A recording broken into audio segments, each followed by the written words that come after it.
The children have never done a complete run through, and we're just going to have a bit of fun with it. But before we do, I have yet another piece of paper here with a little bit of background. I'd like to personally acknowledge the traditional owners of country throughout Australia and to recognise their continuing connection to land, waters and community.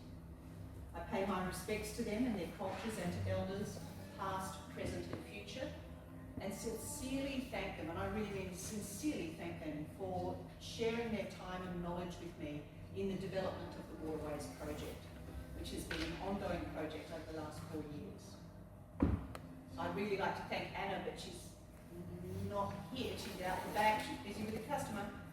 But not many galleries are open to holding potentially very messy workshops with children in the middle of the gallery. For 2 years I've wanted to create rain sticks with children as part of this project, and I really, really want to thank everybody for making it happen this year. I'd like to thank in particular the family, the carers, the parents who helped create this opportunity for me and their children. But most of all, I'd like to thank the participants, some of whom are here today. They're aged from 8 to 64, the young and the young at heart, who spent a day experimenting with sound, testing, undoing, retesting, soft like showers in a garden or loud like rain on a tin roof, long extended sounds of drenching rain or thudding outpourings like from a water spout, summer sprinkles or winter storms with thunder growling underneath. Then came the decorating, blending, mixing colours. Some created soft, misty hues in tune with the gentle sounds they made. Others created landscapes, reaction to rain, growing trees and green grass, or blossom, fat raindrops on dry desert earth, maybe with artesian water below. Silver rain, sliding through watercolours, or the way rain made them feel, happy, bright and blooming like a flower. I can encourage you all to talk to participants afterwards and listen closely to the rain sticks that they've made. So others are going to be standing in for the children who couldn't make it today, and will be helping out with a performance on their instruments. So thank you very much for everybody I've roped in at the last minute. Now, why do a recitation of a poem? Well, your almond blossom begins next week. And when I was a child, my grandmother had a small orchard with 3 almond trees on it. Each year we would lay old sheets underneath and cut long bamboo poles and belt the heck out of the trees until all the almonds fell. And then we'd gather them up and put them in an old, pale blue tin tea chest. In the winter, we'd sit by the fire and shell them, tossing the husks into the fire. And as the curling coals gleamed, we'd suck lemons and put the peel on the grate so that the scent of lemon oil filled the room. And we would listen with the lights out as my grandmother and great aunts recited poems from memory. The Man from Snowy River, Clancy of the Overflow, and He's Gone with Cattle Droven and We Don't Know Where We Are. And one of my favourites said Hanrahan. Now, this is an unrehearsed performance and needs some audience help to create our thunderstorm. So there are 4 rain sounds and they grow in intensity. So, here we go. We have the soft rain sound. We do this. And those with small rain sticks make their rain sticks sound. Okay. And then we get the big patter of raindrops. And then the medium sticks come in. And then we get the head downpour. The big sticks come in. And then it pours. And the rain starts to stop.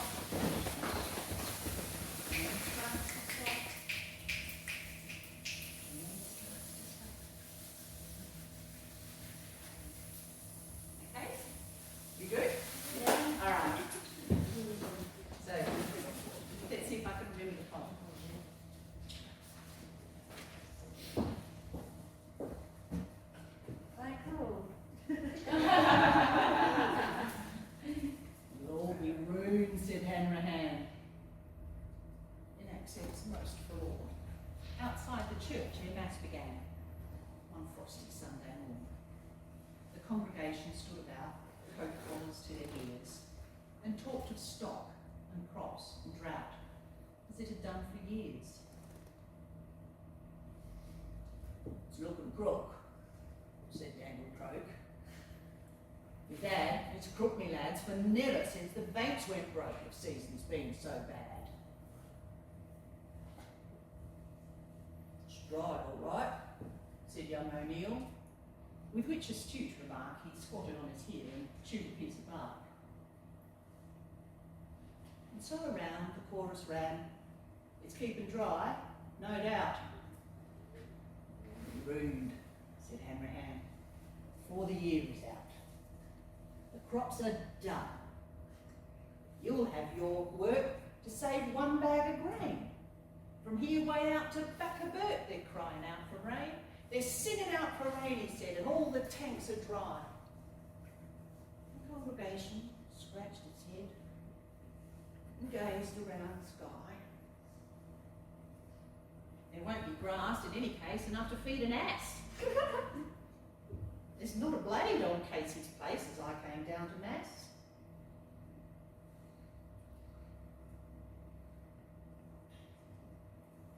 "If rain don't come this month," said Dan, and cleared his throat to speak. "We'll all be ruined," said Hanrahan, "if rain don't come this week." A heavy silence seemed to fall on all of this remark, and every man squatted down and chewed his piece of bark.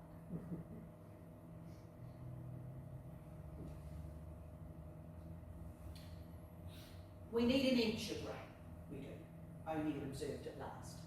But Croak maintained we wanted 2 to put the danger past. "If we don't get 3 inches, man, or 4 to break this drought, we'll all be ruined," said Hanrahan, "before the year is out." In God's good time, down came the rain.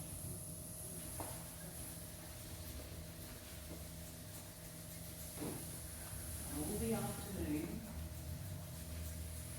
on iron roof and window pane, it drummed a homely tune.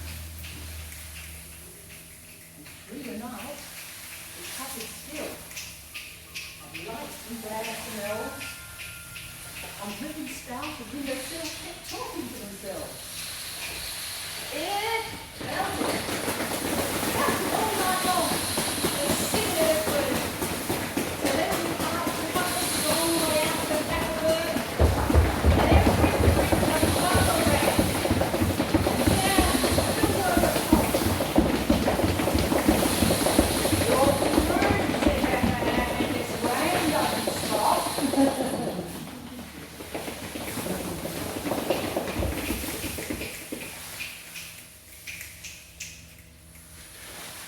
And stop it did, in God's good time.